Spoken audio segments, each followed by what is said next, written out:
Avant tout, je vais commencer par les recommandations européennes sur le traitement de l'hypertension artérielle qui ont été établies en 2018 après un processus très complexe de 2 ans de travail avec des experts du monde entier qui ont nécessité des allers-retours avec 186 médecins qui ont relu les documents pour essayer de donner un document qui soit utilisable par la communauté médicale.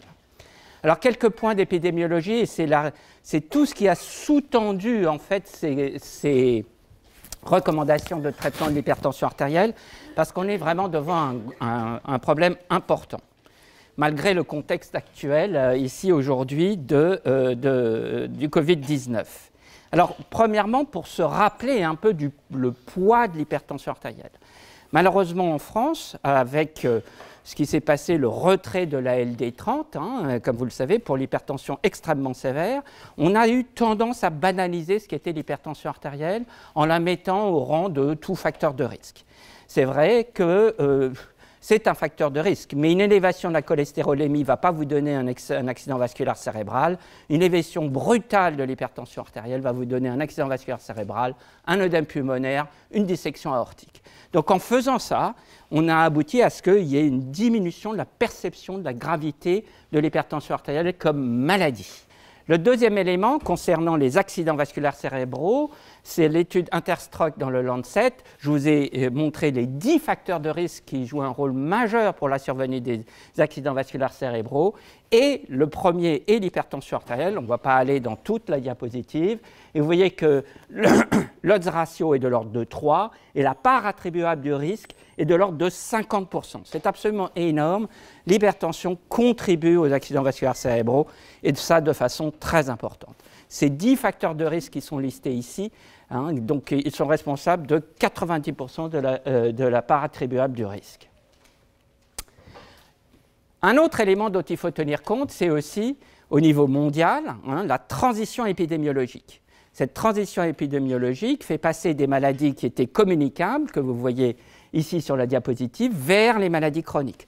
Donc on va avoir de plus en plus de maladies cardiovasculaires émergentes dans la plupart des pays qui sont émergents. Enfin, nous sommes devant un phénomène aussi qui est épidémique, c'est ce qu'on appelle le paradoxe de l'hypertension artérielle. Plus on traite de patients ayant une hypertension, plus on va en avoir. Donc il faut qu'on se redresse les manches tous pour pouvoir prendre en charge tous ces patients. En France, la prévalence de l'hypertension artérielle est de l'ordre de 30%.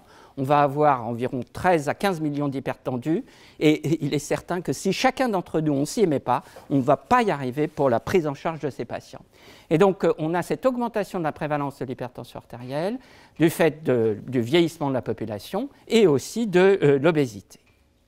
Alors, c'est un domaine dans lequel on a eu énormément d'essais thérapeutiques qui sont listés ici. Le premier, c'est 1967, le premier essai dans l'hypertension artérielle, la Veterans Administration. Vous avez tous les acronymes des essais jusqu'à l'essai SPRINT 2015.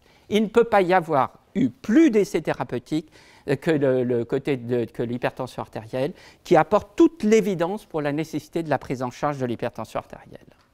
Et en fait, on sait que lorsqu'on fait une méta-analyse de l'ensemble des données de ces essais, eh bien, cette méta-analyse publiée dans le Lancet en 2016 de Etihad montre que pour une baisse, il y a une relation linéaire entre la baisse de pression artérielle et la réduction des événements, et que pour une baisse de 10 mm de mercure de pression artérielle systolique, eh bien, vous voyez, on va avoir une réduction de 20% des événements cardiovasculaires, 13% de mortalité, 17% de maladies coronaires, 27% des accidents vasculaires cérébraux et 28% de l'insuffisance cardiaque et de l'insuffisance rénale.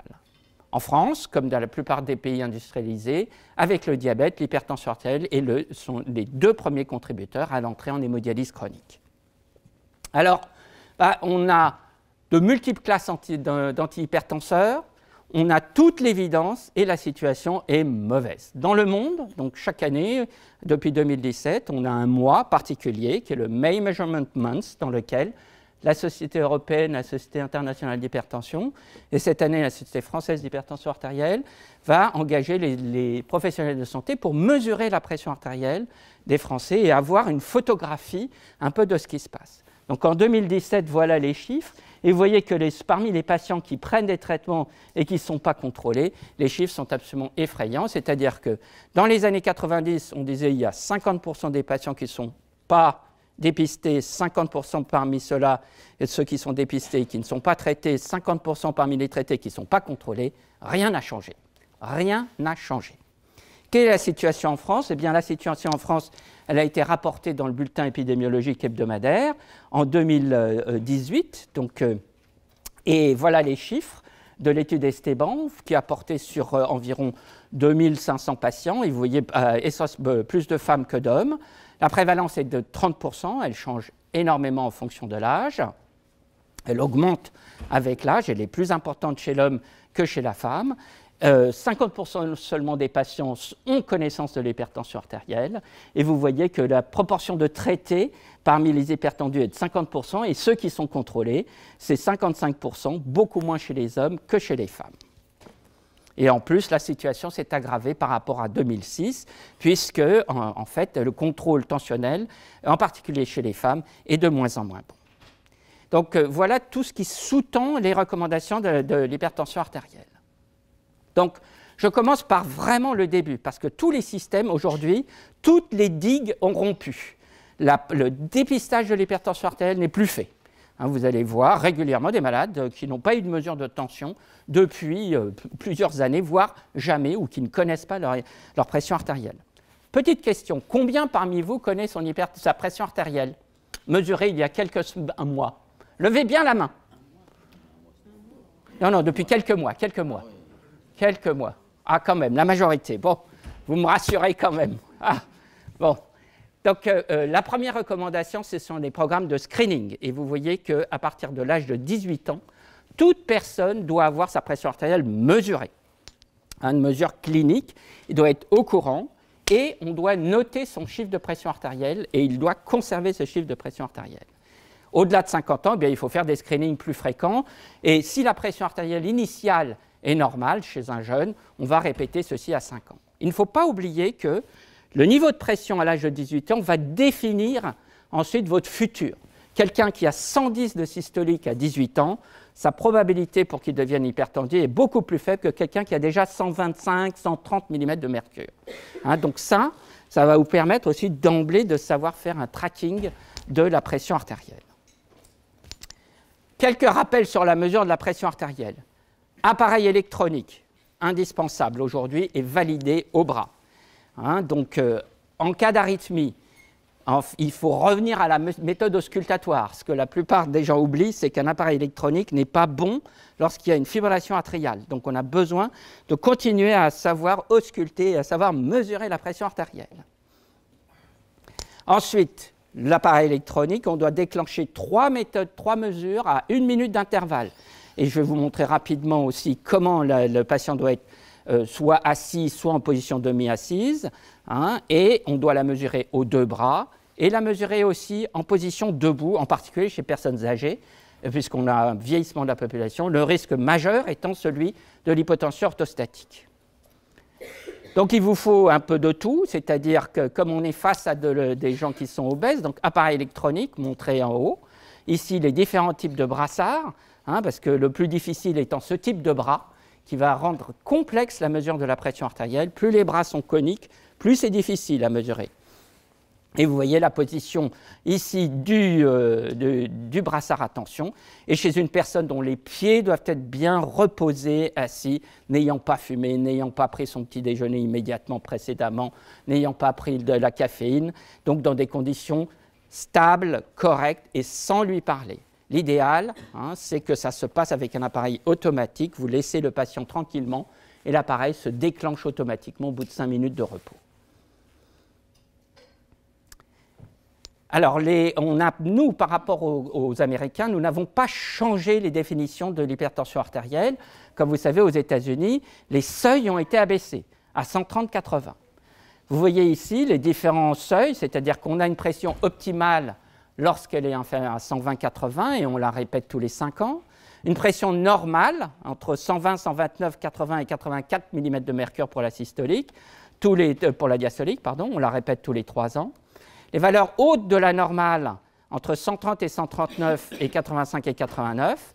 Il faut considérer ce qu'on appelle une hypertension masquée et j'y reviendrai. Il faudra compléter à ce moment-là par l'automesure tensionnelle ou une mesure ambulatoire, et l'hypertension artérielle qui se définit par une pression systolique supérieure à 140 mm de mercure et ou une pression diastolique supérieure à 90 mm de mercure. Elle doit être vérifiée à plusieurs reprises avant d'étiqueter une personne comme ayant une hypertension artérielle. Sinon, vous pouvez basculer dans ce qu'on appelle le syndrome d'étiquetage. On dit à la personne qu'elle a une hypertension, on ne l'a mesurée qu'une seule fois. Sa pression va se normaliser par juste régression vers la moyenne. Et à ce moment-là, elle va avoir plein de symptômes alors qu'elle n'a pas encore franchi le seuil de l'hypertension artérielle. Les différents grades sont montrés ici. On n'a pas changé les grades de l'hypertension. Grade 1, entre 140 et 150 59 mm de mercure pour la systolique, 80-90 mm 19 mm de mercure pour la diastolique, grade 2, 160-179, ou la diastolique à 100-109, le grade 3, 180-110 mm de mercure, et l'hypertension isolée systolique avec des chiffres de supérieurs à 140 mm de mercure, mais une diastolique inférieure à 90. Donc l'hypertension artérielle se définit par aussi bien des chiffres de systolique ou de diastolique élevés. Plus on est jeune, plus on va avoir une élévation de la pression artérielle diastolique, plus on est âgé, plus on aura une élévation de la pression artérielle systolique avec un élargissement de la pression pulsée du fait de l'augmentation de la rigidité artérielle. Les alternatives de la mesure de la pression artérielle, eh bien, c'est la mesure ambulatoire sur 24 heures ou l'automesure tensionnelle en apprenant aux patients comment se mesurer correctement la pression artérielle. Vous voyez ici, il y a une démonstration, il y a des sites internet, le site automesure.com qui vous montre comment pour éduquer vos patients et leur montrer comment ils doivent faire correctement une mesure de pression artérielle au brassard, au bras, avec un appareil de tension validé. Il faut éviter les appareils au poignet qui rajoutent une complexité supplémentaire, puisque la position du poignet ou la contraction ici du bras va entraîner des modifications de la pression artérielle. Donc la technique est beaucoup plus compliquée et peut être source d'erreurs en plus ou en moins. En France, on a décidé que le nombre de mesures de pression artérielle pour l'automesure devait être 3 mesures le matin, 3 mesures le soir, 3 jours d'affilée, pour que les gens s'en souviennent. En Europe, c'est 7 jours de pression artérielle mesurée, 2 mesures le matin, 2 mesures le soir. Voilà ce qu'on cherche en fait en mesure ambulatoire de pression artérielle, ce qu'on appelle la réaction d'alarme, l'effet blouse blanche ou l'hypertension isolée de consultation. Vous voyez qu'au moment de la pose de l'appareil de tension, la pression artérielle est élevée chez ce patient et ensuite elle va se normaliser et elle est parfaitement normale. Donc si on prend sa décision sur ces chiffres de pression artérielle, on va traiter ce patient par excès. Donc c'est pour ça qu'il est important de faire les mesures ambulatoires. Elle représente, comme vous le voyez, 15% de nos patients ayant une hypertension artérielle. Donc les méthodes de mesure à l'extérieur, indépendantes du médecin, c'est-à-dire automesure et mesure ambulatoire de pression artérielle, comme vous voyez, elles ont un niveau de recommandation 1A, c'est pour identifier l'hypertension artérielle isolée de consultation ou l'effet blouse blanche, mais aussi l'hypertension artérielle masquée. On reverra ce que c'est. L'hypertension artérielle masquée, elle se définit par une pression qui est normale lorsque le patient va interagir avec vous, parfaitement normale, il sort et sa pression artérielle est élevée.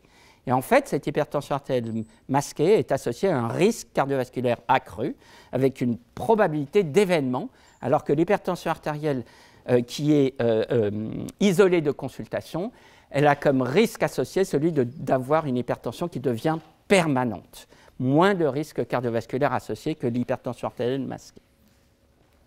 Elle permet de quantifier aussi si vous avez une résistance au traitement et de voir s'il y a des patients qui ont des hypotensions et à quel moment peuvent survenir les hypotensions artérielles. Je passe sur les autres techniques de mesure.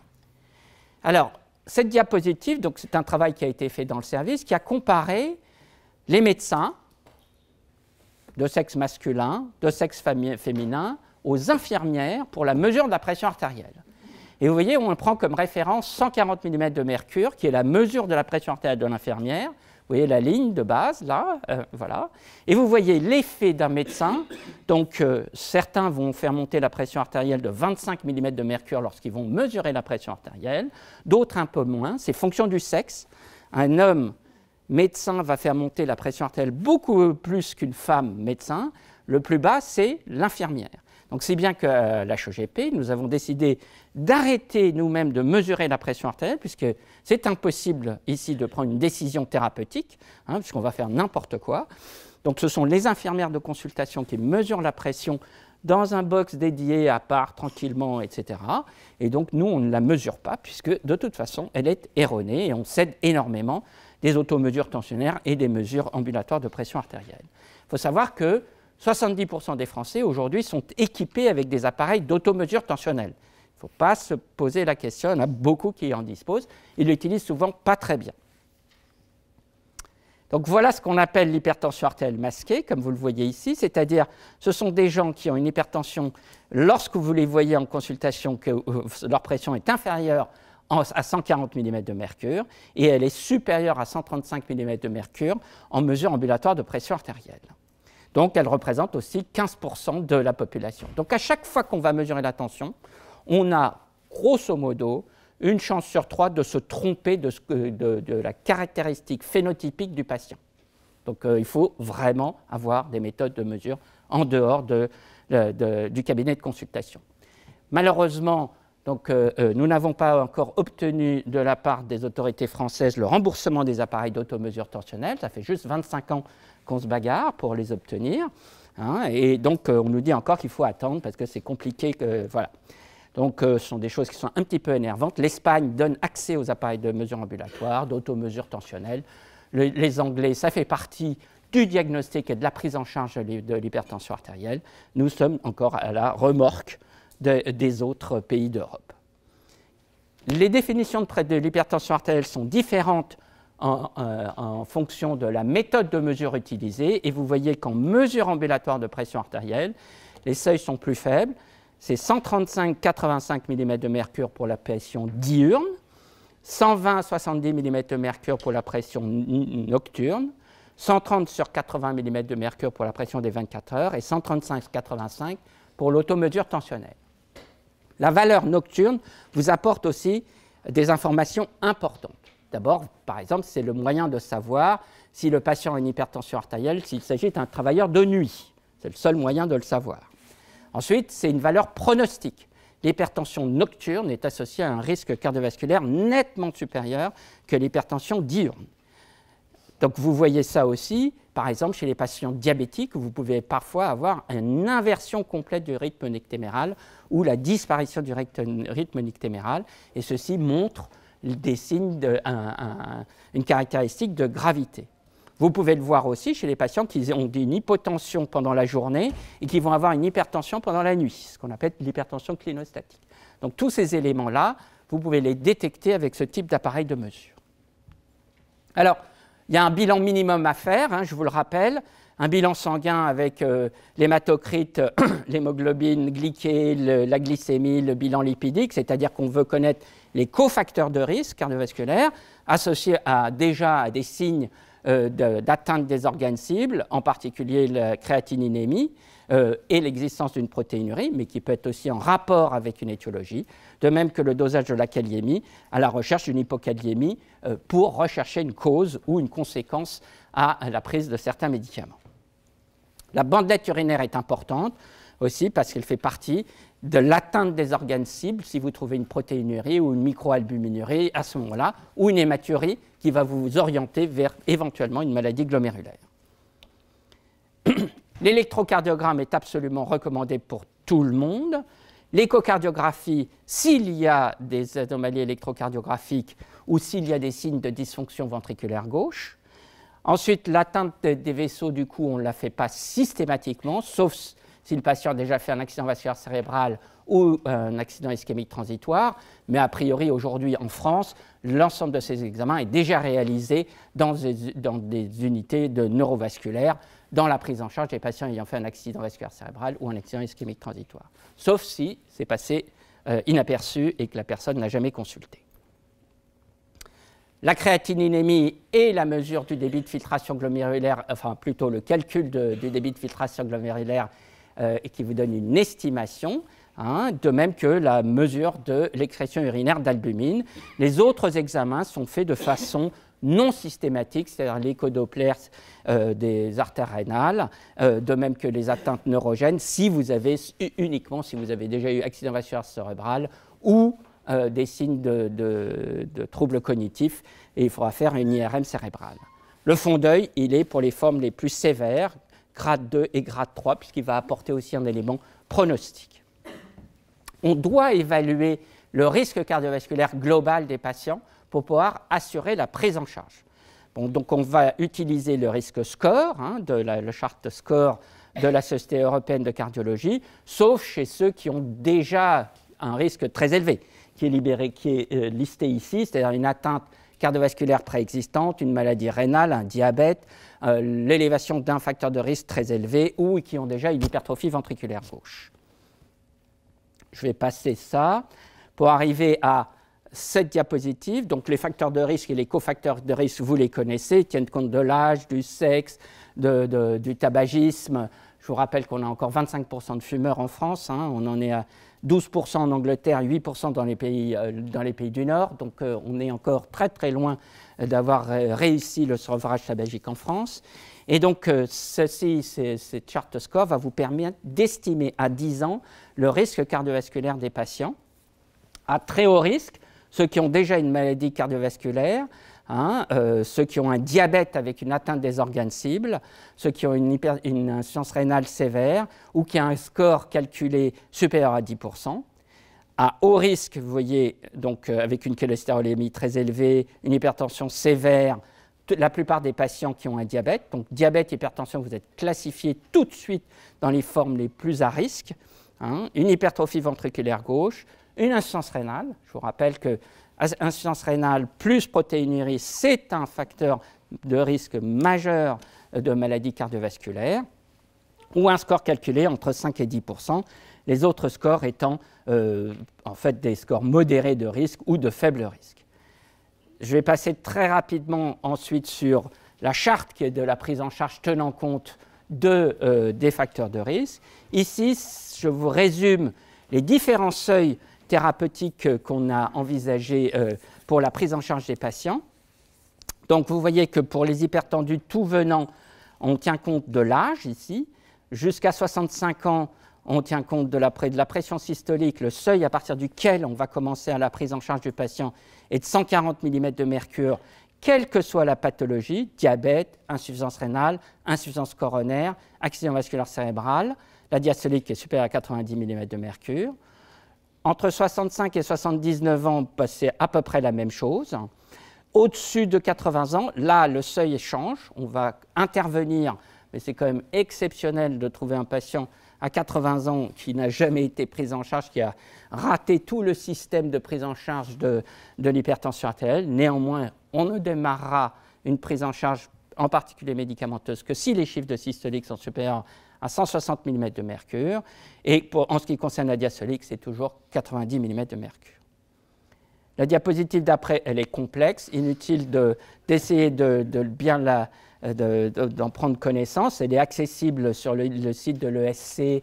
Elle est accessible aussi sur différentes applications. Elle tient compte, donc, que c'est la prise en charge des patients, tenant compte de leur hypertension artérielle, grade 1, grade 2, grade 3, tenant compte de l'atteinte des organes cibles, hein, et des autres facteurs de risque, et tenant compte ici du niveau de pression artérielle. Et vous voyez qu'on va avoir des gens à très haut risque, à risque modéré et à faible risque. Et ceci va impliquer une prise en charge différentielle en fonction de ce niveau de risque. Voilà la prise en charge différentielle. Donc on va regarder les formes les plus sévères, en particulier à partir du grade 2, c'est-à-dire plus de 160 mm de mercure, jusqu'à 179, ici 100 à 109. Dans tous les cas de figure, on va faire prendre appliquer des règles hygiénodétectives chez les patients. Vous voyez que dans les formes les plus sévères, grade 2 et grade 3, il faut démarrer immédiatement un traitement antihypertenseur, sans attente, avec un objectif de contrôler la pression artérielle dans les 3 mois qui viennent. Bien sûr, si vous avez une hypertension grade 3, vous allez rechercher des signes de gravité, et donc Aurélien Lortioir vous parlera des formes les plus sévères d'hypertension artérielle. Pour ceux qui ont une pression artérielle qui est de ce côté-là, c'est-à-dire dans les formes normales hautes de la pression artérielle, on va donner essentiellement des règles hygiénodététiques et on considérera la mise en route d'un traitement antihypertenseur que s'il y a une atteinte cardiovasculaire avérée, en particulier dans le sens coronaire. Dans la forme intermédiaire, eh bien, vous allez tenir compte des comorbidités. Vous commencerez immédiatement un traitement si le patient est à très haut risque ou s'il a une maladie déjà cardiovasculaire avérée, une insuffisance rénale ou une atteinte des organes cibles. Sinon, on peut se donner du temps. On peut se donner 3 à 6 mois de prise en charge avec des règles hygiénodététiques avant de démarrer un traitement antihypertenseur. Donc, grade 2 et plus, traitement immédiat. Valeur haute de la normale, règles hygiénodététiques. Dans certains cas, on peut être amené à donner des médicaments dans les formes où il y a une atteinte cardiovasculaire déjà existante. Et puis sinon, dans les autres cas, ça va être modulé au milieu en fonction de l'atteinte cardiovasculaire préexistante. Les règles hygiénodététiques, je vous les redonne. La réduction des apports sodés réduit la pression artérielle. Alors, ce n'est pas simple. En France, nous n'avons pas obtenu, alors même que Joël Ménard était directeur général de la santé, que la quantité de sel dans l'alimentation, le sel caché dans le pain, dans les conserves, etc., soit réduite. Les Portugais ont obtenu ça, nous n'avons pas pu obtenir cela, parce que le lobby du sel, il existe un lobby du sel, a réussi à bloquer l'ensemble de ces mesures. Restriction des apports alcooliques, éviter bien sûr réduire le poids, manger des légumes. L'étude Dash a montré que l'augmentation des apports potassiques sous forme de légumes et de fruits va associer à une réduction des apports sodés, va entraîner une baisse de pression artérielle. Et un exercice régulier, bien sûr, l'arrêt du tabac. La prise en charge médicamenteuse, c'est là où on a changé les règles. C'est-à-dire qu'on est passé de ce qui était fait jusqu'à présent, qui était on essaie une classe médicamenteuse, ça ne marche pas, on va la remplacer par la suivante, si nécessaire, on les combine, etc.